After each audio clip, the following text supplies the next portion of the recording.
বৌমা, কত রান্না পড়ে আছে, ওদিকে মেয়ে জামাই সব এলো বলে। মা, একটা কথা বলার ছিল। বাবা বলছিল আজ আপনার ছেলেকে নিয়ে যদি একবার ঘুরে আসি ও বাড়ি থেকে। তুমি না থাকলে ওদের যত্নার্থী কে করবে? আমি সমস্ত রান্না করে গুছিয়ে দিয়েই যাব। আমার কাছে আমার বাবা মা আমার জীবনের ফার্স্ট প্রায়োরিটি।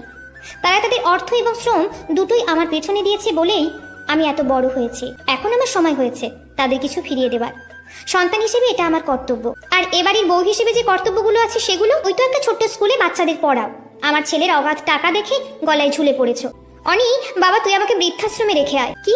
তুমি মাকে কি বলেছো রাত্রি? ক্ষমা চাও, এক্ষুনি আমার মায়ের কাছে ক্ষমা চাও। তোমার জন্য আজ আমার মায়ের চোখে জল এসেছে। আমি কোনো ভুল করিনি, তাই সরিও বলবো না। বাড়ি থেকে বেরিয়ে যাওয়ার কথা যখন উঠেছে তখন আমি বেরিয়ে যাচ্ছি। আপনি কেন যাবেন? এই বিনা মাইনের কাজের মেয়েকে যদি দরকার হয় ডেকে পাঠিও। আজ বরং আসি। বর্তমানে এমন অনেক রাত্রি আছে যারা শত যন্ত্রণা সহ্য করে শ্বশুরবাড়িতে থেকে যায়, কারণ তাদের কোনো যাওয়ার জায়গা নেই।